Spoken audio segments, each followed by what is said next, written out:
Hello guys, Ayurveda शास्त्र आपके लिए प्रस्तुत करता है एक नई कहानी, एक अनोखी कहानी। देखिए, यह है कहानी राम की।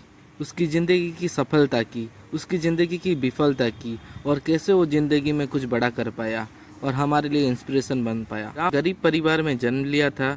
राम की पापा खेती करते थे और उनका माँ गाय रखते थे, और दोनों खेती में जो भी होता है उसको बाज़ार में बेचकर पैसा कमाते थे।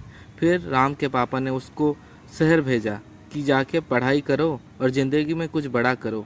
राम की रुचि खेलकूद में थी और वो खेलकूद में बहुत ही ज़्यादा मन लगाने लगा। इसमें उसका रुचि ढूंढने लगा।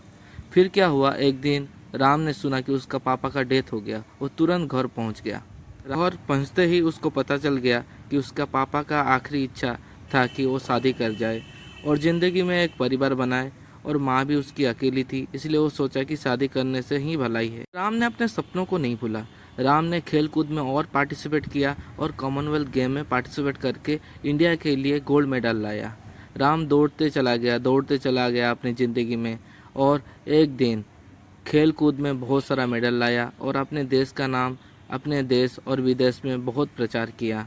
राम एक युवा पीढ़ी के लिए एक इंस्पिरेशन बन गया था, और उसका सक्सेस सारे लोगों में बांट गया था, और वो खेल में एक नंबर बन गया। जिस भी खेल होता था राम उसमें एक नंबर ही आता था।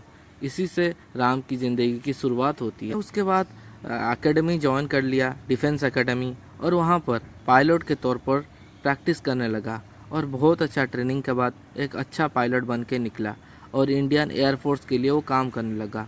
उसके लिए मिशन लेना ही एक जोखिम भरा काम होता है, इसीलिए इस आर्मी रेजिमेंट में ये बहुत मज़ा लेता था। उसका रेजिमेंट का नाम था स्पार्टन्स, और उसका काम था कि फाइटर जेट को उड़ाना। एक बार उसको एक प्रोजेक्ट मिला। राम को इस प्रोजेक्ट में क्या करना था कि राम को एक मैप मिला था, और उस मैप में यह था कि पहाड़ को बीचों बीच एक कैंप है, उसको उड़ाना था। पर इसमें यह प्रॉब्लम है कि माउंटेन में जब चढ़ते हैं प्लेन को लेकर, वहाँ पर बहुत सारा प्रॉब्लम होता था, और उसको रैडर में भी नहीं आना था, क्योंकि अगर वो रैडर में आ गया तो एनिमी के जो प्लेन है उसको उड़ा देंगे। फिर राम ने एक प्लान बनाया कि कैसे हम वो पहाड़ को चढ़ेंगे, और चढ़ने के बाद जो एनिमी का कैंप है उसको उड़ाएंगे। फिर राम प्लेन में चढ़ा और उस एनिमी के कैंप को बॉम्बिंग करके वहाँ से निकला। फिर वो जो निकलने वाला था तब एनिमी के जो प्लेन है उसको पीछा करने लगे, और पीछा करने के बाद राम को क्या किया कि रास्ते में उसका प्लेन को बॉम्बिंग कर दिया। राम की प्लेन की बॉम्बिंग होने के बाद राम ने सोचा अभी मैं क्या करूं, तो पैराशूट खोलकर नीचे आने लगा, और पहाड़ की एक जो जंगल की प्लेस है वहाँ पर वो छिप गया। छुपने के बाद उसने देखा कि आसपास क्या है। उसने देखा कि एनिमी का एक कैंप है। वो तुरंत वहाँ पर जाकर एक एनिमी का प्लेन चुराया और वहाँ से भाग गया, और अपने प्लेन को लेकर ज़ोर से उड़ाना लगा। और उस जो उड़ाने वाला था तो एनिमी के जो प्लेन है उसका पीछा करने लगे, और जो एनिमी के प्लेन जो उसके पीछे लगे हैं उसने क्या किया कि उसने मिसाइल छोड़कर उस एनिमी जो प्लेन थे उसको उड़ा दिया, और आराम से जाकर अपने प्लेस पर पहुंच गया। और जब वो नीचे पहुंचा तो क्या हुआ कि सारे जो देश के जो लोग हैं उसको सम्मानित करने लगे और उसको रिस्पेक्ट देने लगे। इसी के साथ हमारा आज का कहानी ख़त्म होता है।